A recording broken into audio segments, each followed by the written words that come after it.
You start to see this pattern over and over again. You had, both Senator Turner and myself become the focus of a lot of critiques from, again, that same That's right. media establishment with the black face on it, right? Misfit black girls, all of the stuff that got said.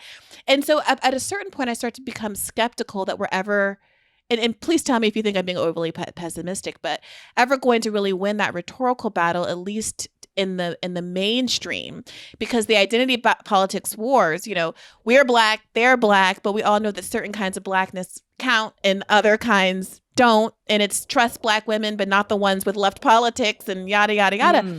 So how do we start? I mean, I don't want to go back into this, right, in another 4 years of having these same debates. So how do we start to reach the people on the ground who I believe, like you believe, would be receptive to a left push if they were exposed to more Dr. West's and Dr. Rose's as opposed to Clyburn's?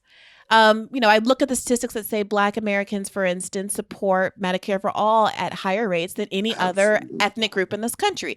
Latinos are underinsured more than any other group in this country, except I think maybe Native Americans, and that I think had a lot to do with the fact that Latinos overwhelmingly were favorable to Bernie Sanders. How do we break through? Is it time for us to start trying something different? That's a powerful question. It is. And first, just on a personal note, though, Sister Brianna, I hope and pray that you never dampen your fire of telling the truth, and continue to always link any talk about identity, racial, gender, sexual orientation, identity, to integrity and solidarity and public policy. Yeah.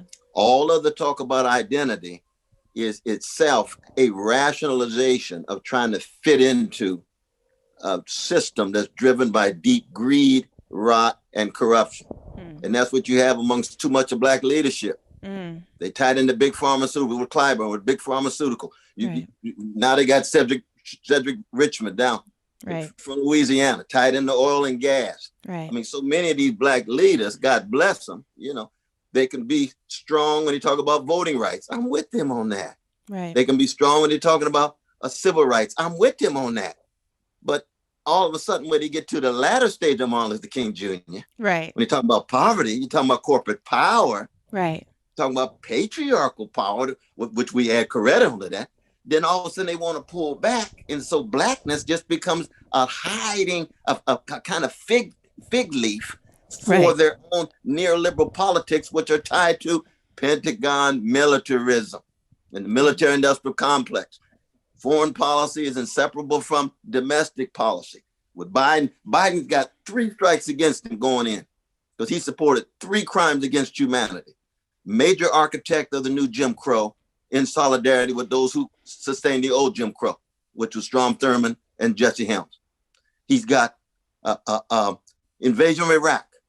Hundreds of thousands of people died. Iraqi life had the same value as any other life in the world. Yeah. And then the unleashing of Wall Street greed with Glass-Steagall and the repeal of it. Those are crimes against humanity. Yeah. So we were in solidarity with him to push him in, but we knew the truth about it. Now he's in. We got to still speak our truths with integrity, with solidarity, and our identities. We all proud and Black. Yeah. Yes, but what is Blackness without? Brother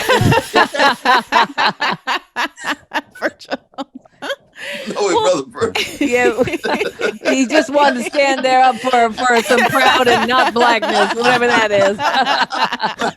Well, Brother Virgil's proud and whatever Virgil is, but Virgil got a commitment to integrity, solidarity. That's what brings us together, given our specific identities. But specific identities can't trump or foreclose the integrity or the solidarity, or you end up reproducing the worst of the predatory capitalist order. Well, I mean, that's where I was going to intervene, which makes it a perfect segue, which is that I think so much of the narrative about ending Jim Crow and supposedly creating racial equity in this country was around the notion of integration. Not desegregation, but integration, right? If the project of desegregation is a different political project than the project of integration. The domination in the mainstream story about integration means that many of us have grown to equate inclusion with a politically just outcome. So that if you have diverse inclusion, That's right. You've politically overcome this racial crime. And now you're looking always for exclusion rather than asking inclusion in what? Right. And on what terms? And the second thing is celebrification, the literal celebrity of everybody who is in our public view is so profound and so significant in terms of people's perception of affinity and connectivity that we don't even know what they're famous for. We don't actually need to know. We just know they're famous. And so there's an affinity that is manufactured and stoked. And once those two things come together, any Black person who's in celebrity, who's got attention and fame, whether they're for this system or not, is what's going to be supported. And of course, they are going to be for the system. Those things work together.